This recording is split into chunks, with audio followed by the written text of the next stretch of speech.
probably one of the main problems with this movie is that it not anything that it does structurally that's a little bit different is pretty successful, I think. One thing that it might not do that it does that's untraditional, that might not be successful, is that basic thing of character motivation.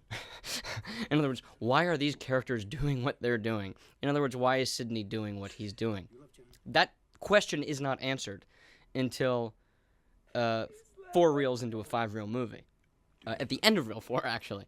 That's a choice I made. The choice I made was, it's a mystery. Now, it was a mystery to me, actually, while I was writing it. Probably, I deciphered the mystery about 20 or 30 pages in for myself. As soon as I really started writing these characters, I realized what I was writing was that this is a man who was guilty of something towards him, and he was coming back. And so you're finding this stuff. Now, so I start formulating this as I'm writing, and I find it in my mind, but I make the decision that I'm going to make it a mystery. That I'm going to make it a mystery of why he has befriended John, why he has taken him under his wing, why he has treated him like this, and why he has taken him to Reno, and why 2 years later they are still together. Now, I made that choice. I went with it, and it's not something you're supposed to do from the screenwriting book of 101. You're supposed to know real early why the hell are people doing what they're doing. But I made the decision because I thought, well, it'll be more fun, and if I can pull it off, it'll be really cool, and if I can't, well, fuck it. And I thought I could pull it off because they're such interesting characters, and you could kind of be John Riley, taking you through the movie. Why is this guy doing this? Well, that's what we're asking in 5 minutes. That's what I'm asking in the first 5 minutes, even though I fucking know Philip Baker Hall and love him. Why the fuck is he gonna get with him?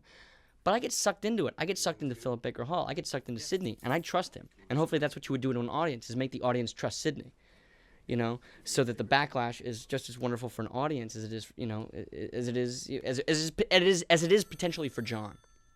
So I think you either engage in the movie that way, and if you trust Sidney, then you have that much more an enjoyable experience watching the movie when the comeuppance comes and the information comes out of why he is behaving as he is towards John.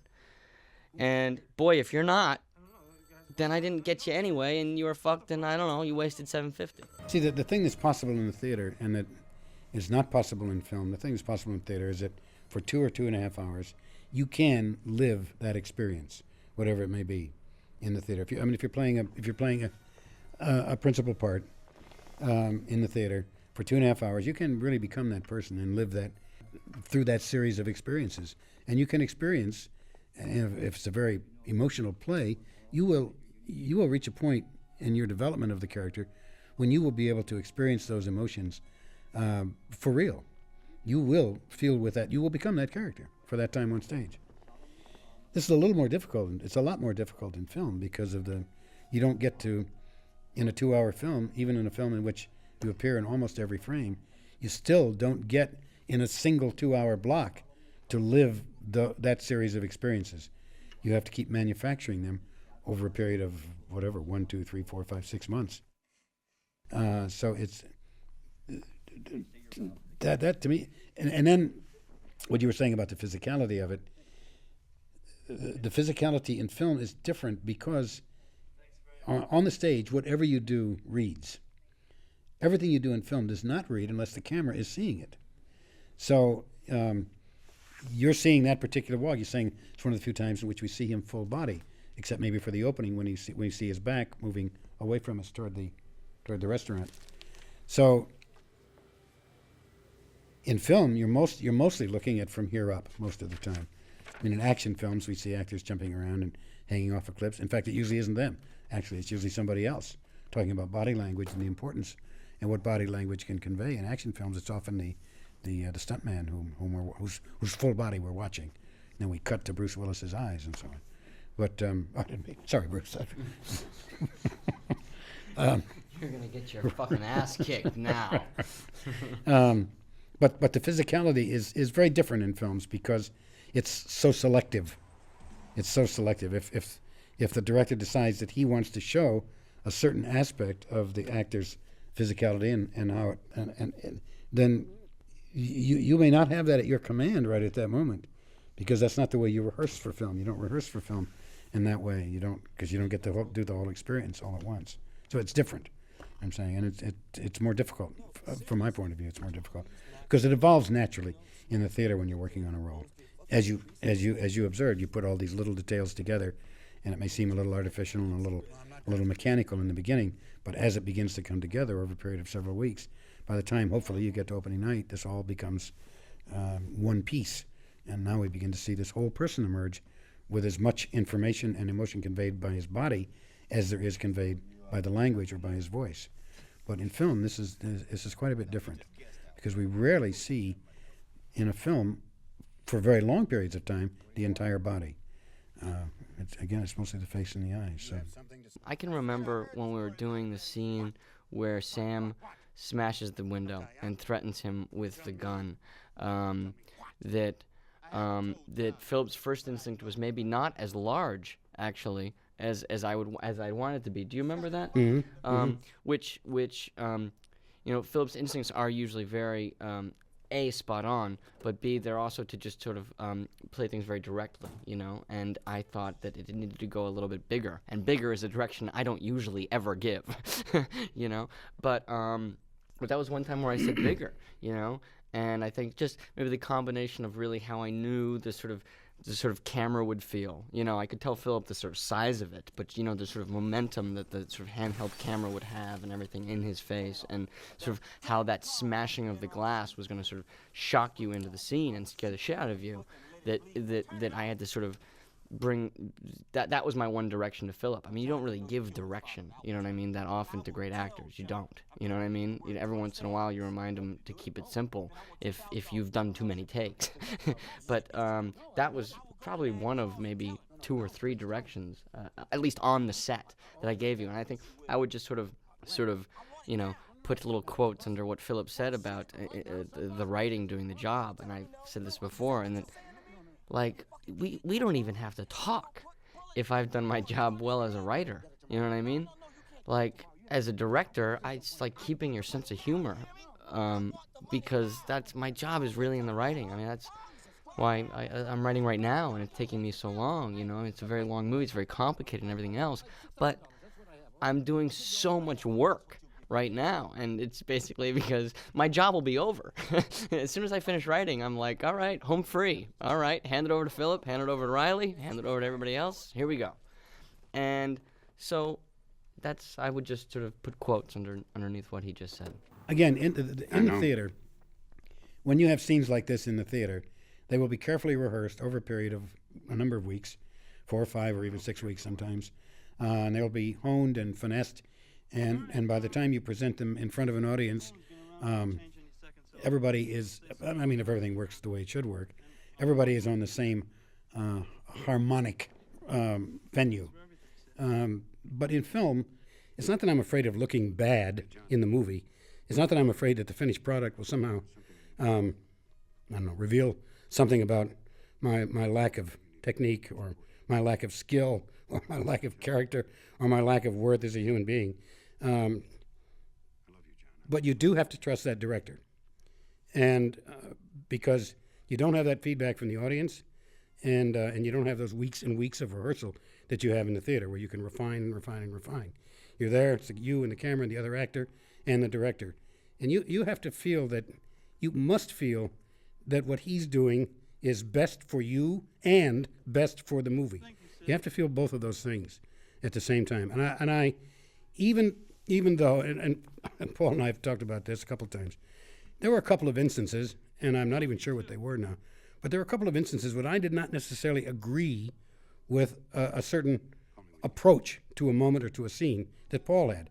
I did not in every instance agree that was the way I wanted to do it. However, I trust him, and I worked for a great many directors over the years, both in the theater and in film, that I didn't trust at all. And as soon as you don't trust a director, then you really are on different pages. And it doesn't mean that the finished product might not still be very good. It might.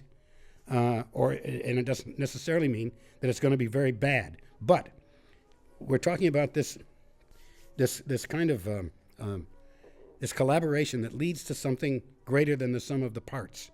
And for this kind of result to happen, this kind of all-out trust, I think, has to be there.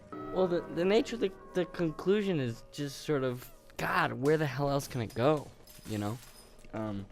Where the hell else can it go but someone's going to get hurt, someone's going to die. one of these 4 people that we've met is going to die. I think you know that pretty instantly when you meet the movie. Just the, sort of the tone of it and style of it tells you that someone's gonna get hurt, and it turns out to be Sam. And hopefully this movie just can reach, in a movie that's very emotional, it can reach just a logical conclusion. Logically, Sam has to die, and Sydney's a very logical person. You're threatening me, and you're going to sort of invade my family. In other words, John and Clementine, and I can't let that happen, so you're going to die, And it's kind of cool when you can get to that point, and usually the sort of end is the easiest part to write, actually. If you've sort of done your work the whole way along, the sort of fastest and funnest part of the writing is the end, because you just get to logic. You just get to, well, what's going to happen next? This is what's going to happen. Sam's going to die. There were alternatives discussed, Joe. We'll hit you on that for a while. There were alternatives discussed. I guess I've met my fair share of guys who gamble and play cards and stuff, and it's an interesting lot. I wouldn't say that I'm a real participator in the sort of high level underworld, but you know what? If you go to Vegas enough, or if you go to Reno enough, and you spend enough time there, which I did, as a kid, I spent a lot of time playing craps and blackjack, then you sort of see and witness fellows like Sydney, fellows who are very well dressed and very well mannered, who treat it as a profession as opposed to a game, which is a very sad thing, and a very sad and complicated thing, because it is a game, and it is a losing game. I mean, gambling is a fucking losing game. Unless, like he says, you can count cards. The wonderful thing I like about Sydney, I'm sorry to just get on a track here, is he's so full of contradictions. I mean, it's not visible, and it's not there unless you really know a lot about gambling. It's sort of, you can't win. You can't fucking win. You cannot win. It's impossible.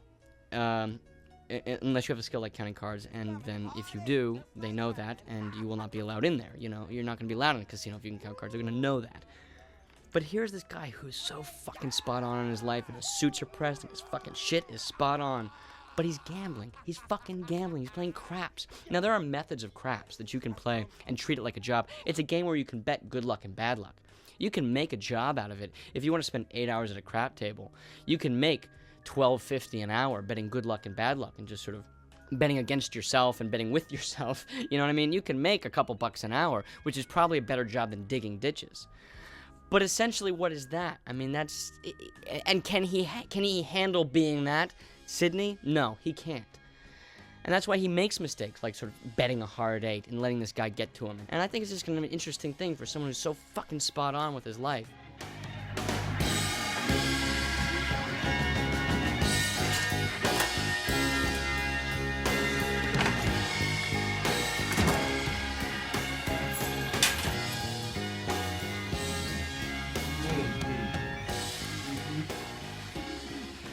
And I remember when I wrote this scene, I actually fucked up.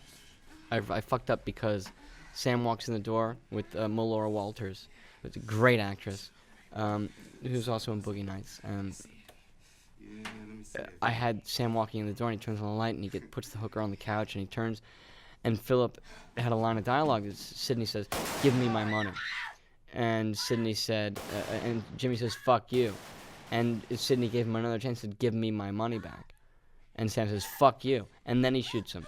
Now, I'd written that, and it's very writerly to write that, And I kind of realized that the day we were there, and I said, I kind of know that this is very writerly, and the logic told me when I was writing it alone in my room that Sydney would be nice enough to give him 2 chances. Not 3 strikes, but 2 strikes. Give me my money. No. Give me my money. No. Bang, bang, bang. But then you're there on the day, and you realize outside the comfort of your own room that Sydney is not going to even ask. Sydney is going to shoot. And this isn't a movie moment of suspense. The suspense is the waiting.